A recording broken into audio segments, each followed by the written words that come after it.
oui. en paille. C'est du beau travail qu'elles font, mais il faut les aider. Ils font les sous-verts, ils font les... il faut les aider.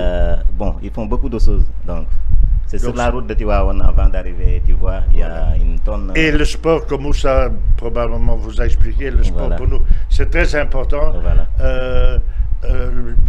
Pendant des années, j'ai fait moi-même du judo, donc je connais la valeur du judo, pas du point de vue simplement sportif, mais du point de vue adaptation. Il faut discipline, respecter l'adversaire. Quand ça ne va pas, reprendre le combat, jamais lâcher le morceau. Et on voit ça, il y a beaucoup de judokas à Saly, etc. Ça va agrandir et agrandir, j'en suis persuadé. Grâce à vous autres, grâce à Moussa, en premier lieu, grâce à vous, à l'organisation et grâce à l'opportunité que nous avons ici devant cette splendide télévision de présenter notre petit programme, et je vous remercie de tout cœur d'avoir l'occasion de présenter un peu nos activités. Voilà. Et félicitations pour votre travail. Et voilà, donc on va revenir pour le mot de la fin et aussi notre souhait aussi. Et là, on va laisser à Moussa de s'exprimer en wolof. Donc d'abord, Moussa, muy ànd bi nga xamante ne tey mën nañu wax ne àndu mbégte la. mën nañu wax tamit ne àndu jariñante la. parce que tamit lépp loo xamante ne tey mi ngi koy dugal mi ngi koy jëmale si askanam.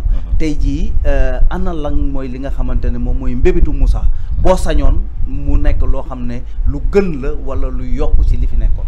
Bon, sama mbébét bi nga xam ne nii moom mooy li nga xamante ne nii fu mu toll moom laa mbébét di ñaan yàlla mu mottali ko am groupe boo xamante ne nii dafay nekk beneen groupe boo xam ne nii groupe de pilote la boo xam ne nii day nekk fii Sénégal comme ni ko groupe bi nekkee fële en Belgique.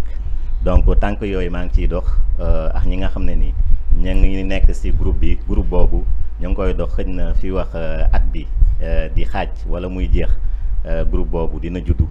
te bu juddoo incha allahu rabbi dina doon groupe boo xamante ne nii lépp loo xamante ne nii Baobab mu ngi koy def fële ñi nekk mbooloo moo xamante ne ni ña ngi dajaloo nekk mbooloo mu weex pourquoi pas encore aussi mbooloo bu ñuul boo xam ne nii day nekk black and white ñu liggéey si liggéey boo xamante ne nii liggéey bu mucc ayib ba ya nga xamante ne ni manqué na ñu mën ko mottali fii loolu daal mooy sama mébét mais gannaaw loolu nga may ma ko balaa ñuy jeexal émission bi parce que loo gis lu nekk début bu nekk am na ñu siy jàpp donc début bi nga xamante ne nii moom la groupe Baobab commencé woon on était presque booy xool 4 personnes donc l'ancien propriétaire du Baobab belge Dominique et aussi man ma nekkoon fa kon ki nga xam ne nii maa ko gën a jege Guy et sa femme bon par la suite ñi dem école am ku ñu fa jàppale muy directeur Diaga Faye donc Diaga jóge na fi Ansu moo fa nekk Ansu mi ngi siy jàpp aussi si côté bi nga xamante ne nii mooy côté sport bon di nuyu ki nga xam ne nii mooy Papa Khalifa Diouf le grand champion d'Afrique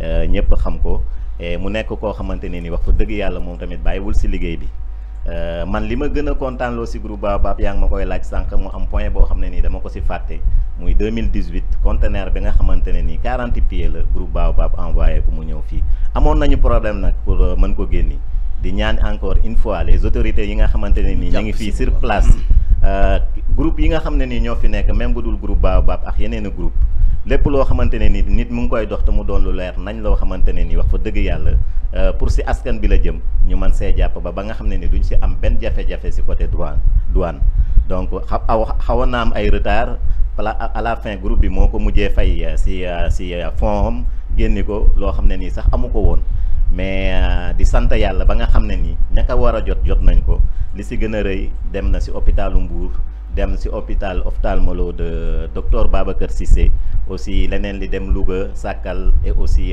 dans les 3 villages leneen li nga xam ne nii moo si nekkoon comme matériel mu nekk matériel u sport ak informatique mu nekkoon ay maillot yoo xam ay kimono ak ay tatami yoo xam ne nii yegg na si presque 200 et quelques tatami donc mu nekk loo xamante ne nii wax fa dëgg yàlla salle bi sax mënul jël lépp ñu ngi ñaan yàlla comme niñ ko defee ci école Sali Carrefour ci judo bi mu wër sa sport bi mu wër école yëpp aussi di côté sport bi aussi ñu ngi ciy jàppale ay lot de maillot comme Sali basket club liñ ci am lu tuuti la dama guñ ci bu baax aussi ak club yi nga xam ne nii ñoo nekk fii Saly muy école club nawetaan yi bon ña ngi siy jàpp surtout bu nekk sama kii ak maman de Ibou Lolo aussi li ñu am ñu ngi koy joxe ay goda sax ay mayo donc ñun daal ñu ngi ñaan yàlla ñi nga xam ne nii ñoo nekk fii Sénégal wax fa dëgg yàlla di ñaan yàlla bu ñu ko yàlla mayee ñu jàpp si groupe bi nga xam ne nii moo war a ñëw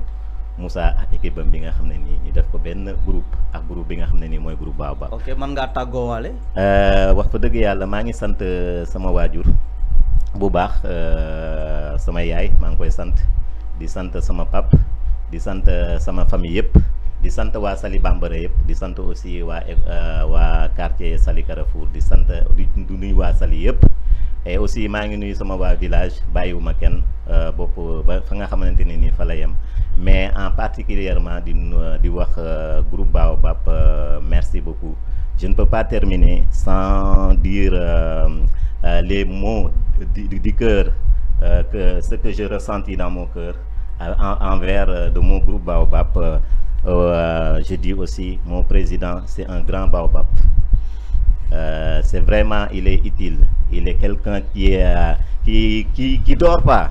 Quand il dit mon président il dort, il dit non je dors pas, moi je réfléchis. Et quand il dit tu es fatigué, il dit je ne suis pas fatigué. Donc il est infatigable. C'est un grand président. Donc président, je te dis merci. Je dis merci tout le groupe Baobab et le travail continue. Merci. Voilà donc Monsieur le Président, le mot de la fin. Eh bien, écoutez, oui, j'ai entendu tout ce qu'on pourrait continuer encore une heure, etc. Je voudrais quand même faire un petit appel à tous les parents des enfants, un petit appel à messieurs les politiciens qui dirigent la ville. Nous sommes ici pas pour aider. Depuis le début, j'ai jamais utilisé le mot aider. Nous sommes ici pour participer. Je dis bien participer. Participer, ça veut dire que nous attendons un geste de l'autre côté. Nous attendons un geste de la part des parents pour faire des petits efforts. Quand il faut nettoyer l'école, quand il faut faire des petits trucs, organiser une fête, etc. Et nous demandons aussi aux politiciens de regarder un peu les activités que nous avons faites jusqu'à présent et de donner un petit coup de main. Un petit coup de main pour du matériel et pour quoi que ce soit. Ils savent très bien dont on a besoin. Et au nom de tout le monde de Saly Carrefour, je demande à monsieur le bourgmestre, qu'on connaît très bien, qu'il fasse un petit effort. Et je le remercie d'avance. Merci bien. Et voilà, c'est une franche collaboration que le président Guy Verbeek lance à la population de Saly, mais aussi aux autorités étatiques. Ici dans la commune de Saly, mais aussi aux parents des parrainés de pouvoir vraiment s'occuper de l'avenir de leurs enfants. Et là, nous ne pouvons terminer sans remercier le groupe d'avoir répondu à l'invitation, aux internautes et aux abonnés de Promédia, à l'équipe technique pour la réalisation, au PDG pour la coordination. Rendez-vous est donné prochainement avec des mots et des mots. Merci grand. Merci. J'espère que vous êtes... Merci beaucoup. C'est pour la réussite.